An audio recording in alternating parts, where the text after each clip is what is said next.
नमस्कार, स्वागत है आपका हमारे चैनल पर। मैं हूं आपके साथ शेरिन।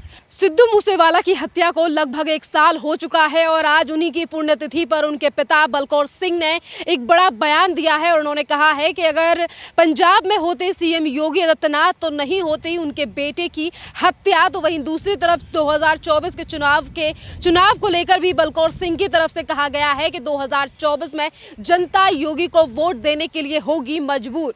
इस पूरे मामले पर बात करते हैं। हमारे साथ मौजूद हैं सुप्रीम कोर्ट से एडवोकेट उमेश शर्मा जी।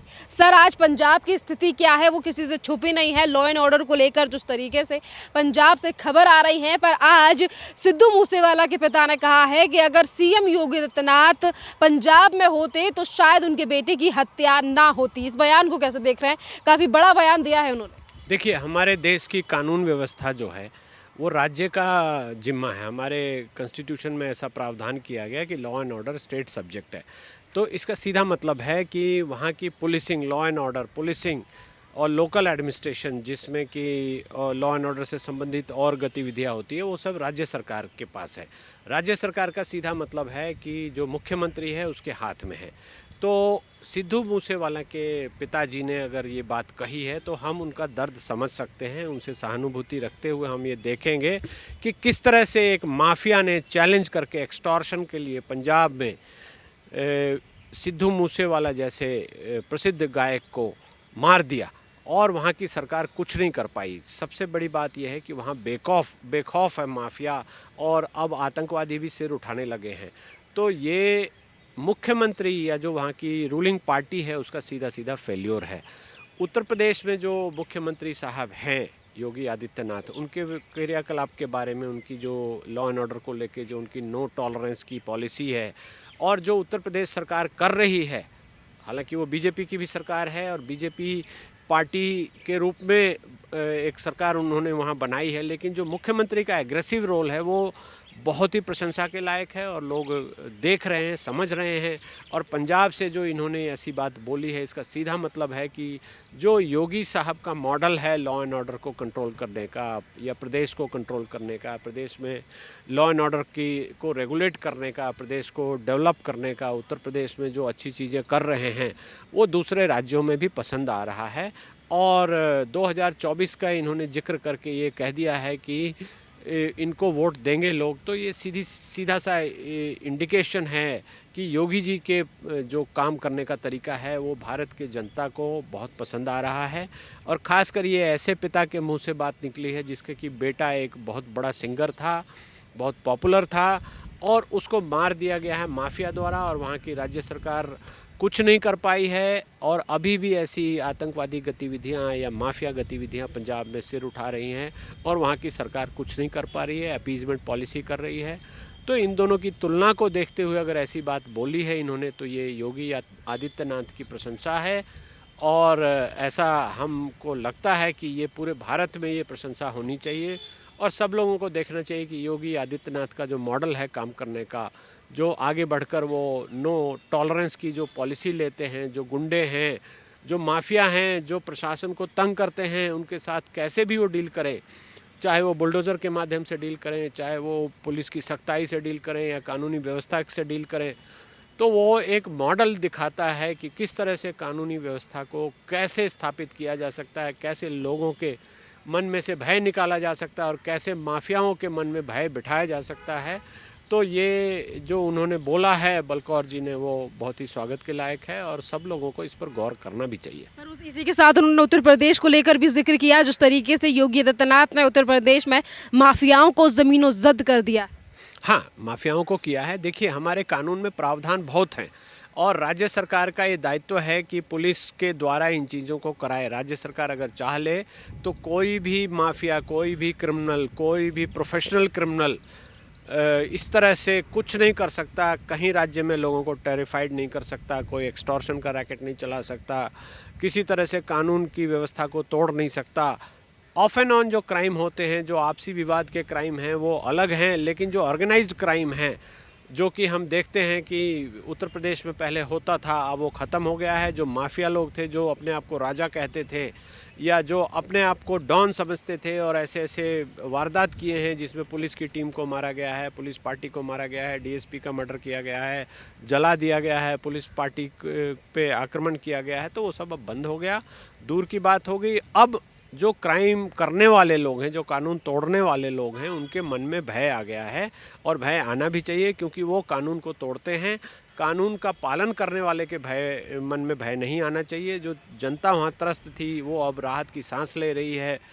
अब इसको कैसे भी आप देखें तो ये एक बहुत बड़ी उपलब्धि है एक मुख्यमंत्री के रूप में, और ऐसा हम चाहते हैं कि पूरे देश में ये ऐसा हो और इस तरह के लोगों का विश्वास बढ़े कि पूरे देश में कानून व्यवस्था की ऐसी पकड़ हो कि सब जो आतंकवादी हैं, जो माफिया हैं, जो डॉन हैं, वो छुपते फिरे, भागते फिरे, प्रदेश छोड़कर भाग जाएं और वहाँ की पुलिस उनको पीछा करती रहे और उनको पकड़कर जेल में बंद कराती रहे। और उत्तर प्रदेश में आपको देखकर हंसी भी आएगी कि लोग गले में पट्टी बांधकर घूम रहे हैं कि हम समर्पण करने को तैयार हैं, हमारा इनकाउंटर न किया जाए। तो ये तो कानून का नारा बुलंद हुआ है और ये बुलंद होना भी चाहिए। और ये हमारे देश का कानून जो सख्त था, जिसको कि पीछे की सरकारों ने लाचार और लचर बना दिया था, वो अब कार्रवाई हो रही है, तो हमें इसकी प्रशंसा भी करनी चाहिए। सर, इसी के साथ अगर उत्तर प्रदेश में योगी आदित्यनाथ की तरफ से कोई कार्रवाई की जाती है तो विपक्षी पार्टियां ये सामने आकर कहती हैं कि धर्म जाति देखकर जो है वो कार्रवाई की जा रही है, पर वहीं दूसरी तरफ अलग राज्यों के लोग भी तारीफ कर रहे हैं आज योगी जी के मॉडल। ऐसा कुछ नहीं, धर्म देखकर कोई राजनीति नहीं की जाती है। योगी आदित्यनाथ के यहाँ आप अगर याद करेंगे तो कानपुर देहात में विकास दुबे को पकड़ा गया था, जिन्होंने पुलिस पार्टी पे हमला किया था। उनका पूरा घर तोड़ दिया उन्होंने। कैसे क्या किया, बुलडोज़र, वो सरकारी ज़मीन पर थे, बुलडोज़र भेजकर पूरा घर तोड़ दिया गया, तहस नहस कर दिया गया। और वहाँ के जनता को राहत की सांस है, उनके भय के से बाहर आए हैं। और जब विकास दुबे ने पुलिस पार्टी से पिस्तौल छीनकर भागने की कोशिश की तो उनका इनकाउंटर कर दिया गया, उनका मार गिराया गया, जबकि ऐसा पहले नहीं होता था। इसका सीधा मतलब है कि ऊपर से प्रशासन से, पुलिस के जो डीजीपी हैं, उनको आदेश है मुख्यमंत्री से कि ऐसी कोई नॉनसेंस, ऐसा कोई कुछ भी हम टॉलरेट करने को तैयार नहीं हैं। आप जैसे भी हो हम उसको संभाल लेंगे और आप सख्ताई से कानून का इन्फोर्समेंट करो। तो सच्ची बात भी यही है कि कानून तोड़ने वालों को कानून से डरना चाहिए, कानून का पालन करने वालों को कानून से नहीं डरना चाहिए। जबकि उल्टा हो रहा था उत्तर प्रदेश में कि जो कानून तोड़ने वाले थे वो कानून पालन करने वालों को डराते थे, माफिया बनकर उगाही करते थे, गलत मकानों को कब्जा करते थे, गलत जगह ज़मीनों को, सरकारी ज़मीनों को कब्जा करते थे, या बहुत सारी गैर कानूनी हरकतें करते थे। तो अब उनको डरना चाहिए, उनके डरने का समय आ गया है। और अगर दूसरे प्रदेश के लोग भी इस चीज़ को देख रहे हैं, समझ रहे हैं, तो ये बहुत ही प्रशंसा का विषय है। और योगी आदित्यनाथ के ऊपर जो भी लांछन ये लगाते हैं विपक्ष के लोग, वो मानसिक रूप से दिवालिये हैं, उनके पास कहीं कुछ कहने को नहीं है। अगर किसी ने कानून तोड़ा है तो उसको कानून तोड़ने की तरह ही ट्रीट किया जाएगा। उनको कोई बहुत अच्छा सरकारी गेस्ट या सरकारी मेहमान बनाकर और उनको जो कानून के ऊपर की सुविधाएं देकर नहीं रखा जाएगा। और योगी आदित्यनाथ के मॉडल ने इस चीज़ को बहुत ही अच्छे से प्रूव कर दिया है, दिखा दिया है और जनता में एक ऐसा कॉन्फिडेंस जीता है जिससे देश की जनता चाह रही है कि हमारे यहाँ भी काश ऐसा मुख्यमंत्री होता और हमारे यहाँ भी प्रशासन की ऐसी व्यवस्था होती। तो ये बहुत ही प्रशंसा के लायक है और मैं बहुत बहुत बधाई देता हूँ कि ऐसी चीज़ें हो रही है, जनता में ये कॉन्फिडेंस आ रहा है। पुलिस बल का मनोबल इस तरह से योगी आदित्यनाथ जी ने उठाया है, तो हमें उनकी प्रशंसा करनी चाहिए, उनके साथ चलना चाहिए, उनका पूरा समर्थन करना चाहिए। और चाहे भारत के हर कोने में ऐसा मुख्यमंत्री हो, ये हमारी अवधारणा होनी चाहिए। सर, इसी के साथ सवाल ये भी है कि जहां एक तरफ सिद्धू मूसेवाला के पिता ने तारीफ की है योगी आदित्यनाथ के प्रशासन की और अपने बेटे की हत्या को लेकर भी उन्होंने तमाम बात कही है, तो क्या इस सवाल को लेकर पंजाब सरकार और प्रशासन पे सवाल नहीं खड़े होते कि उनकी मौजूदगी में इस तरीके की चीज़ें हुई, क्या उन्हें आत्मनिरीक्षण करने की ज़रूरत नहीं है? देखिए, सिद्धू मूसेवाला की जो हत्या हुई है, आप देखेंगे तो उनको पहले धमकी भी दी गई थी, उनको गार्ड भी दिए गए थे, उन्होंने प्रशासन को बताया भी था। तो सीधा मतलब है कि प्रशासन की जानकारी में था, प्रशासन ने उचित समय पर उचित कदम नहीं लिए, इसलिए उनकी हत्या हो गई। तो ये सीधा सीधा वहाँ का प्रशासन का फेल्योर है, वहाँ के मुख्यमंत्री का फेल्योर है। और जो भी पार्टी वहाँ राज कर रही है, जो भी पार्टी वहाँ रूलिंग पार्टी है, उसको शर्म से डूब मरना चाहिए कि एक इतने प्रसिद्ध गायक को, जो कि युवा लोगों के लिए एक रोल मॉडल था, उसकी हत्या बोलकर कर दी गई है।